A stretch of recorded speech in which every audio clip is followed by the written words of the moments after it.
Hi, I am Joy Martina, and in this short webinar, I would like to give you my take on the concept of alignment with all that I am. Now, we often hear this concept of the I am, and for me, the I am means that I am is my full potential. When I am connected to all parts of myself. I am the best I can be. I am living my entire potential and, living that dream life. And I'm sure that also sounds great to your ears. But the question that we often have is, how do we actually do that? So, the first question I would like to ask you is, who are you? Now, I know that you know your name and you most likely know what your occupation is, and you can give me all those facts. But taking all those facts aside, who are you actually?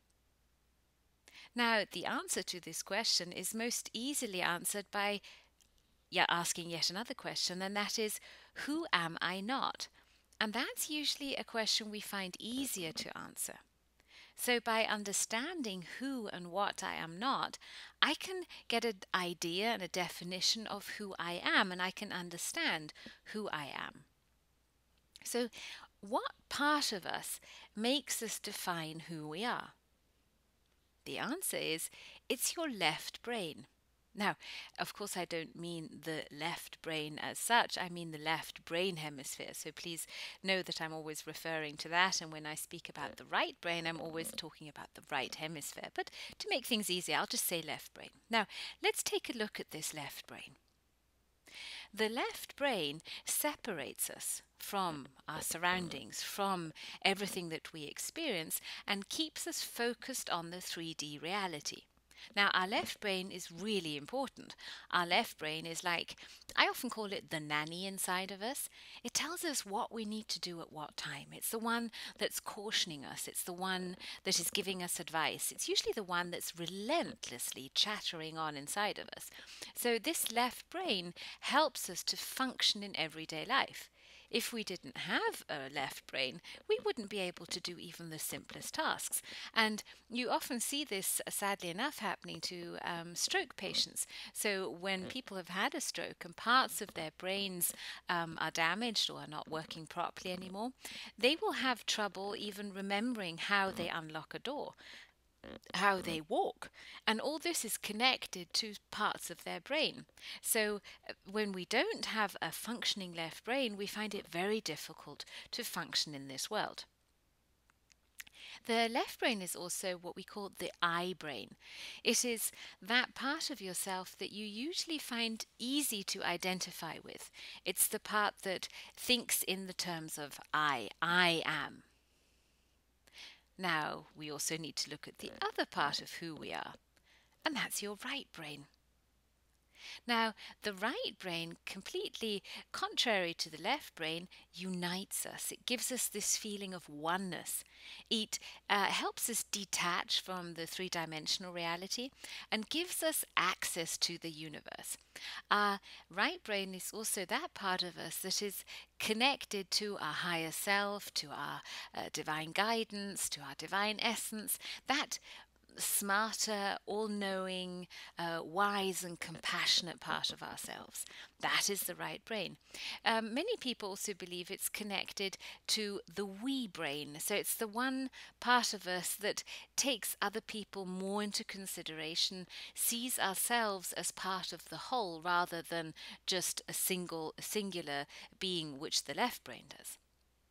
So if we look at the two halves, we can say that the left brain is more analytic, it's accurate, it functions on science and reason, it likes having control, it's very practical and strategic, and it is fear-based. And this I find is very important to just become aware of when we make judgments, but also when we make decisions in our lives. We only have our experience to go by if we're functioning on our left brain. And our left brain is more like a linear processor. So if you compare it with this processing unit that it is only able to add things together. So like 1 and 1 is 2. So when you're going back into your memory banks, you're always going back into the experiences that you have already made, and you're making your decisions from those experiences. Depending on how good or bad or dramatic or traumatic these experiences were, you will make your new decisions based on those past experiences. So if there was a lot of fear in your life or a lot of traumas in your life, you're going to tend to be a more cautious and careful person because you have a lot of fear in you that is trying to protect you from making the same kind of mistakes again. Now, the right brain is love based. That is more the creative part of us. It's that part of us that loves art and poetry. It's the part of us that finds it easier to connect to feelings of love and peace. It's very vivid, it's very colourful. Our right brain also has access to that wiser part of ourselves. So that's where we often find people going to or accessing when they have past life experiences, when they're dreaming, when they're manifesting, when they are being in their creative energy.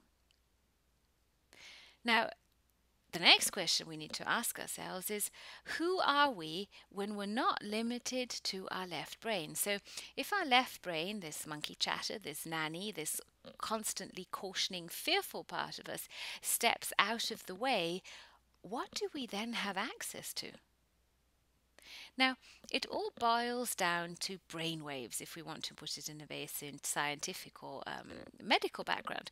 We have certain brain wave states in our brain.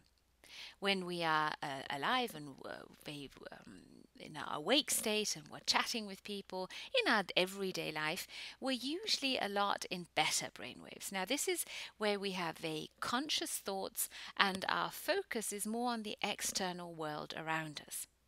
When we start relaxing a little, and this can be as simple as driving a car, doing the ironing, watching TV, we go into a kind of dreamy, more relaxed state, and this state also makes us more receptive and passive. This is the state when our right brain starts opening up and our left brain starts not shutting down but quietening down. When we go deeper into our relaxation, and also sometimes we have this when we go to sleep, we go into the theta brainwave state.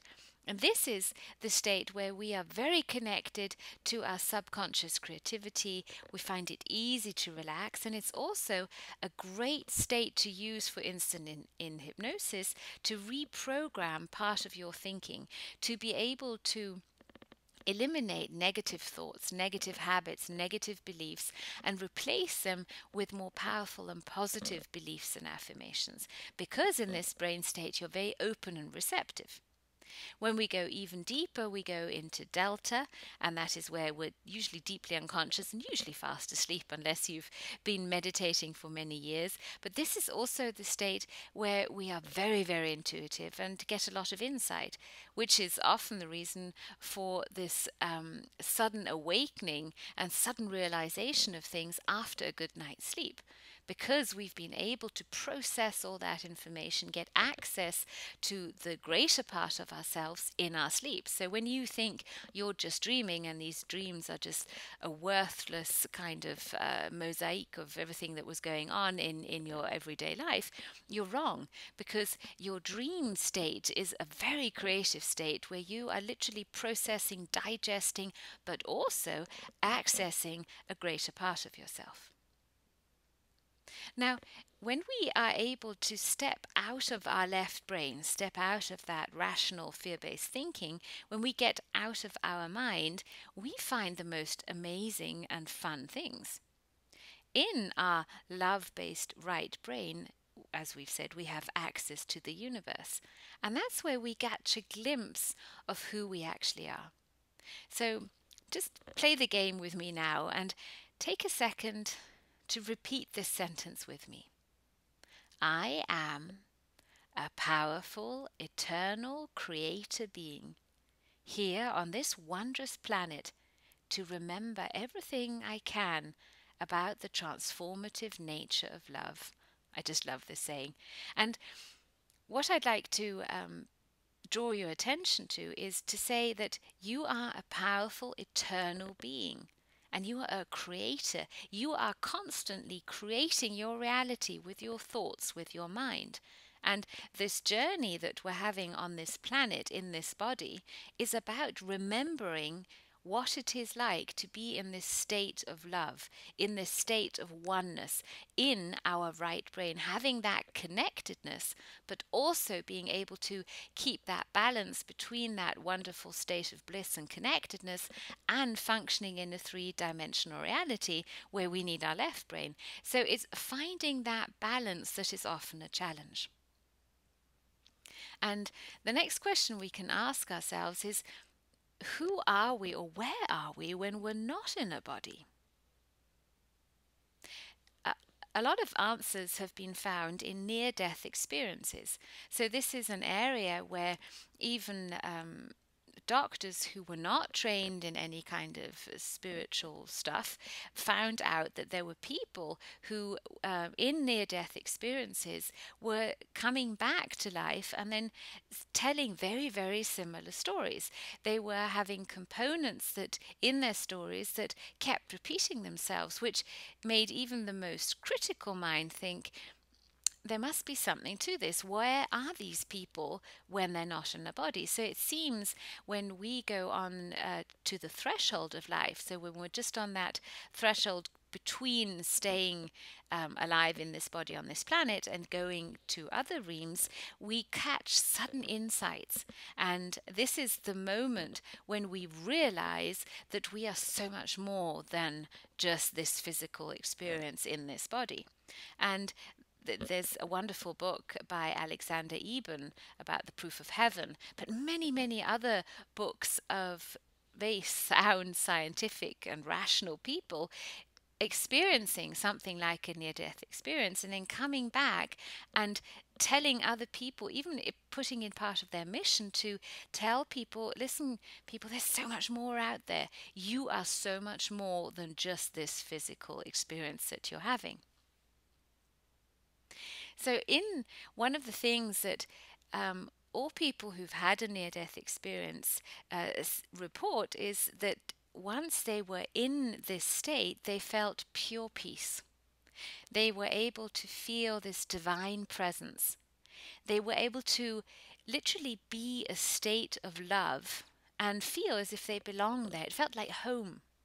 And that is also often the state where they felt they had to make the decision, or the decision was made for them, whether they needed to return back to their body and earth and the life that they knew, or whether they were going to go into different realms and in that way pass on and die.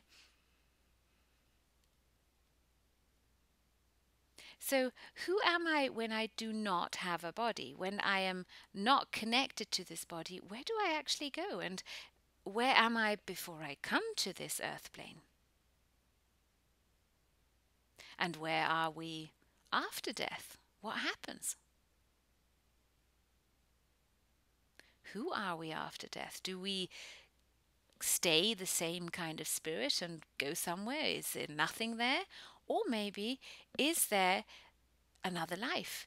Is it that we then become a spirit form and then return back again and again to have continuous journeys and continuous experiences to develop? Now, this is our take on it, and this is not a belief. This is what we have been able to access in hundreds and thousands of hours of hypnosis on ourselves, but also with our clients, in so-called past life regressions, where people are able to tell us things about their previous lives that they consciously couldn't know or wouldn't know. And there has been some wonderful research done on this. One of the people that we learnt from is Dolores Cannon, who has spent many hundreds and thousands of hours of interviewing people in past life regressions and then proving that what they were experiencing or what they were reporting back to her actually happened. So the concept is that we are divine beings having a human experience on this planet Earth, and in a game called life. And we're here because we want to make an experience. We want to learn certain things for our soul and our spirit.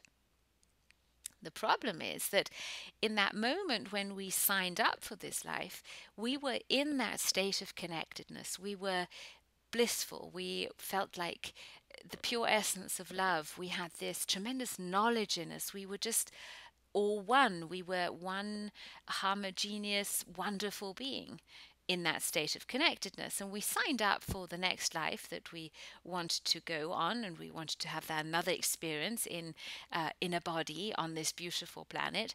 And at the moment when we chose what sort of life we wanted, we chose it according to the things we wanted to experience and learn. But the problem is that once we then come to Earth and go into a body and have this experience, we have partial amnesia. We have no idea anymore who we were or who we are or why we signed up for this. And that's where we can often get kind of confused and lost and stuck, because we're having experiences but not seeing them or not being able to experience them with the right kind of attitude.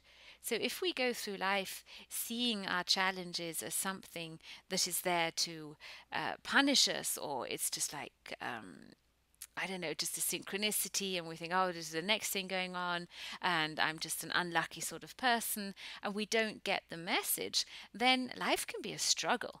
Then we can get caught in our left brain that is trying to rationalize everything the whole time, and can forget to access our right brain where we would have all the answers. So, one of the sentences or quotes that I love is inquire within. We are so trained by our educational system, but also by our upbringing, to seek for answers outside of us, that we can get caught in that kind of spider's web and forget that if we were to connect, go inside, become quiet, go into that stillness, we have all the answers in us. We don't need anything in the outside to give us answers. The outside can be wonderful as a helping station. It can be also a wonderful time to go through life seeing all the signs the universe can give you to tell you, listen, you're on the right track, or uh-oh, you're not on the right track, watch out a little bit. So the universe is constantly talking to us, constantly trying to help us, but we need to be able to really see that and become aware of that whatever is happening to us is happening for us. It's there for us to learn, and it's not a punishment. Now, what's the solution? What are we going to do with all this knowledge? My idea is you need to learn to pay attention, to be in the now, it's often said. And what does that mean, being in the now? Well, what it basically means is that you stop worrying about what could be, and you stop thinking about what was, and you really focus on the present moment now. Feeling also inside of yourself, and that's where the body is such a great tool. How do I feel? Do I feel good right now? Does this feel right? Or is something off? And if something's off and you notice you're not in balance with yourself, you're not feeling good, you're not feeling at peace, you're not feeling love, you need to ask yourself, what do I need to stop doing right now? There's something I need to stop doing. And that question alone can also already bring you great answers. And this paying attention is not something we do, I don't know, once or twice a day. We need to pay attention every single moment of the day, and it's a lifelong training to become more and more conscious and aware of what's going on around us and inside of us.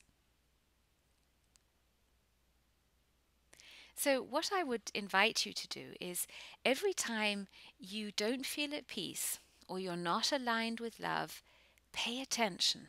Watch out what's happening. Take that time out and check in with yourself. Every time you feel angry or afraid or worried, you're again not aligned with love. So find out what's really going on. What's the deeper meaning of what's just happening to you? Pay attention and know that every challenge is there for you to find some new inner resources and to grow. You have everything inside of you in order to deal with anything that comes along. There's no need to be afraid. There's no need to worry. The universe really is there because the universe is made out of love. And a loving father or mother is always going to want to help their child. And in that way, you are a child of the universe. So the entire universe is conspiring to help you, but you need to pay attention. You need to watch out what it wants to tell you. And remember, you are an immortal being on a temporary journey to experience who you are not. I invite you to master the following extreme sports.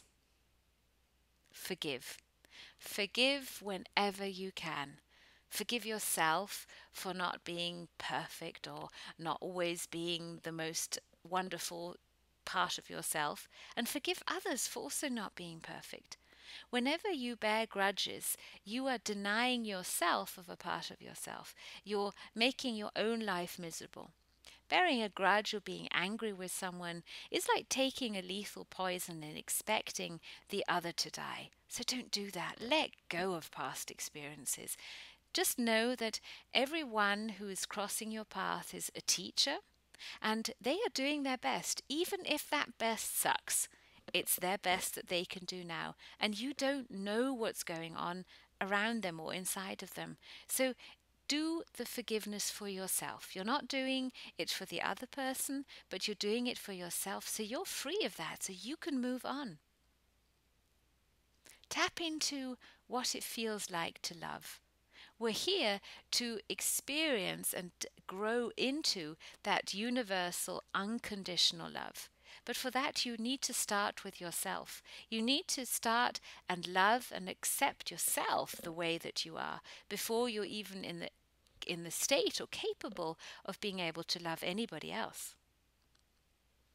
Focus on healing. Focus on getting yourself healed. Start with yourself and heal all parts of you, not only the physical body, but also your mental and your emotional body. Heal those past traumas. Let them go. Forgive. Forgive others. And also be conscious with our planet. You can do your bit to heal this planet by being aware of paying attention and living a mindful life. Let go of not only the past, let go of negative emotions. Don't allow them to rule you, and also let go of judgment.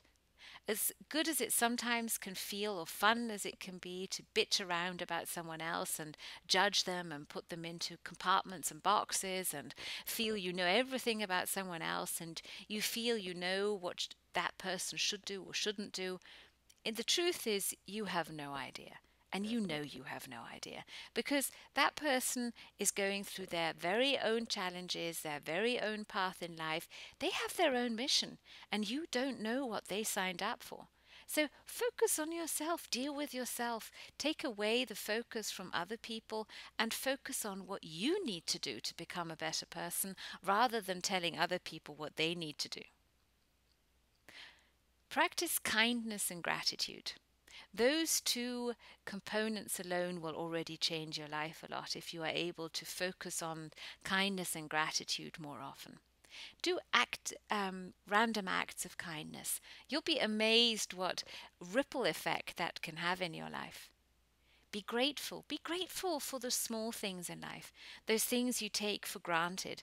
And that can be as simple as being grateful for the soft bed you have every night, being grateful for the good food that you have on your plates, being grateful for the great friends that you have in life, being grateful for the body you have, for the experiences that you're having every day.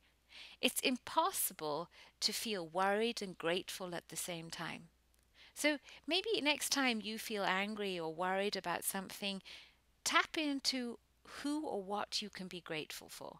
And even if it's the smallest thing, you can start with that small thing and let it grow. And you'll find the more often you think of things you can be grateful for, the more you will get of that, because what you direct your attention to, the things you think of most of the time, is what you're manifesting and getting. So make sure you're thinking of good things. And practice compassion. Have compassion with also those who are treating you badly, maybe, and just know that they're doing their best. And if someone is a really angry and upset sort of person, they deserve even more compassion. Do you think they're happy? They're usually the most miserable people on this planet. And send them compassion, send them love, and for heaven's sake, don't take it personally. They're angry with themselves most of the time, and what they're saying to you has nothing to do with you. And learn how to get that peace of mind back when things get tough. I found one of the best things I needed to learn in life was in moments of chaos, in moments when everything seemed to be tumbling around me. I needed to find a way to create peace inside of myself in this midst of chaos, in this hurricane. And that was actually the thing that got me through some really sticky times in my life and got me through in a very graceful way. So learn to develop your own rituals, your own ways of just stepping out of that drama and getting back to who you actually are, tapping into your right brain, tapping into that sense of peace, and not allowing your emotions or the emotions of other people to drag you down. I invite you to make peace with everyone in your past. Write your forgiveness list. Write down every single person who upset you, who hurt your feelings, and then forgive and let go. Make peace with your shadow side. Accept that you consist of so many different parts of yourself, and they're wonderful, they're wondrous, and they make who you are. So rather than resisting parts of yourself that you judge as not good, make peace with them and see that they are also necessary. They're teaching you something. And the more you do that, the more you'll be able to be at peace with yourself. Also realize that, you're not perfect. Your imperfection makes you perfect. So stop trying to be perfect and make peace with yourself. Make peace with what you have not yet achieved. See all those past failures maybe just as stepping stones to get you towards to your goals. And make peace with people you don't like. It's interesting that it's often the people we at first don't like or then seriously don't like because we've had some kind of conflict with them that were the ones who taught us most. Now, maybe you'd like to do this experiment for yourself, but think of one or two people in your life who really annoyed you or upset you, you had real trouble with, and then in a quiet time, become aware of what it is that those people taught you. How did they actually make you a better person? They made you the person you are now, and I'm sure you're an even more wonderful person today than you were even a year ago. So see that in those people that you don't like, and you'll find it easy to make peace with them. And then again, find a way to make peace with your mind. Your mind, especially your left brain, is just a part of you, but it's not everything that you are. So find a way to harmonize your thoughts, to bring yourself into that peaceful state, to be able to connect to that much larger and wiser part of yourself. And that's real brain training. And that is why we have developed the brain training sleep programs, because we like to use those nightly hours every single night to train our brains to assist us, to help us, to support us. We don't want our brains to be filled with, I don't know, all the garbage and crap of the things that have happened in our lives in the past, all those limiting beliefs and all those judgments we all have about ourselves, which is why we have developed brain training programs that we have running every single night at a barely audible level. And these are subliminal affirmations and subliminal powerful beliefs. We like bombarding our brain with these positive messages every night. And it's amazing how our lives have changed ever since we do that. Even our 4-year-old daughter has her brain training program on every night, and she loves it. She's a fantastic sleeper. She wakes up sunny and happy every single morning. She's very, very healthy. She's a wonderful being, and we really see how she has been developing in quantum leaps ever since she's doing her brain training at night, and she loves it. Also, make peace with your words. Watch out what you say. We're often so careless almost with our words. So I'd invite you to really pay attention how you talk to yourself, but also how you talk to others. And make sure you catch yourself when you're feeling down. There's no reason for us to feel low and down for longer periods of time. You do have the choice to change that, and you all you often need is just to learn one or two simple techniques or methods to shift your energy, to get out from being upset and angry and go back to your state of happiness and bliss and satisfaction. Also, watch out when you have negative thoughts. And you'll be surprised when you start paying attention to your own thoughts how often it is that you'll have that little sort of niggling thinking in your mind, in your brain, just those negative thoughts that are totally useless. So stop yourself in your tracks when you notice you're having these thoughts and immediately shift your focus to something that makes you happy, that feels good, that's positive, that's aligned with your goals.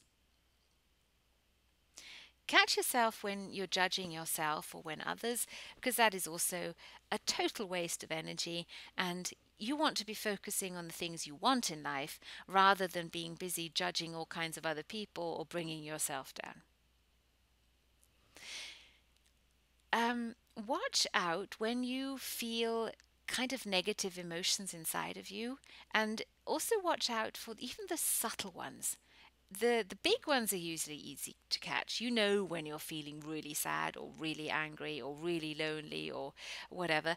But it's those subtle sort of, I find they kind of seep into our system sometimes, rather like viruses.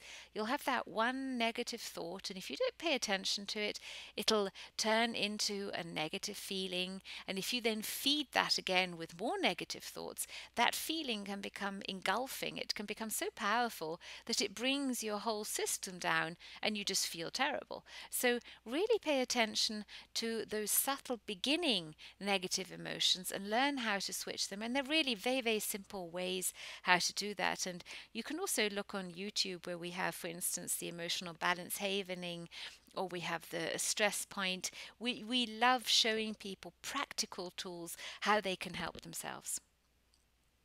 Notice when you're becoming attached to something, when you're no longer free and unburdened, but when you're attaching your own well being and happiness to an object or a person. So that's when you are giving away your power.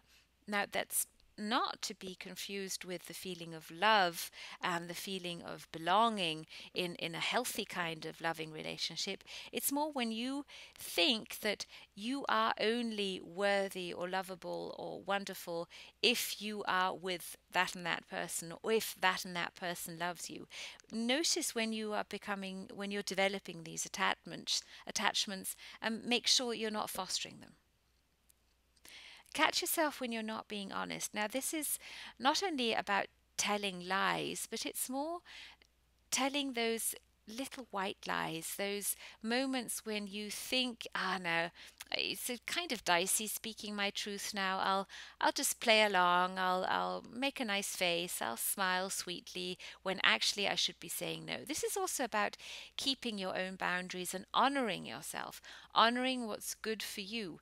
And this is so often confused with egoistical behavior. That's not what it's about. It's about being able to communicate what you need and where you are in a loving way. It's keeping your boundaries, saying no. That's far more honest and authentic than always playing along with others and just doing things because you think you have to, but you don't really want to. And also watch out for those times when you're making assumptions. Always check that you really have all the information. Our mind loves to fill in blanks, and that's where we can create such confusion and chaos in our life. And make a point of aligning yourself with all that you are. And this is how you can do it.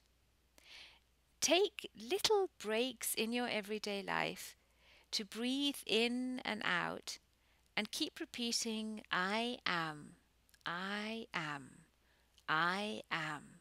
And watch out that Everything you think or say after the I am is reinforcing what you want in life or who you are in life. So make sure that it's followed with positive words or with nothing, just with a thought, just with a deep breath. And with a thought, I mean that you're focusing on a goal, something that makes you happy, a positive feeling. Make a point of connecting to Mother Earth, to our spiritual mother in that way, to this planet, and saying thank you to all that is being offered to you, all that Mother Earth offers to all of us. The beauty of nature, your home, the animals, the plants, the food that you eat, the air that you breathe. This is our home planet. We need to learn to honor it more. And then feel what you are feeling. However negative or unpleasant that emotion might just become aware of it, don't judge it, and just notice maybe where you feel it in your body. Maybe you'd like to give that what you're feeling a certain color. Important is that you just become aware of it and then embrace it. Say, yes, this is also a part of me. Don't resist it, don't suppress it, just welcome it. And then you can let go of what's actually going on. You can let go of the negative emotion, that feeling you're having, and focus on your breathing. Just taking nice, slow, deep breaths in and out, repeating, I am. I am. Remind yourself that you're a divine being. You're love, you're light. You're not this anger you're feeling. You're not this sadness you're feeling. You're a divine being. And then find a way to open your heart and feel that love. Become aware of that love that you are.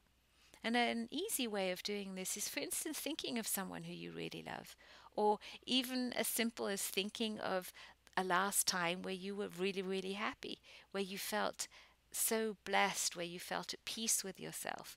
Those are all ways of connecting to love again. And I'm sure you'll find many more ways.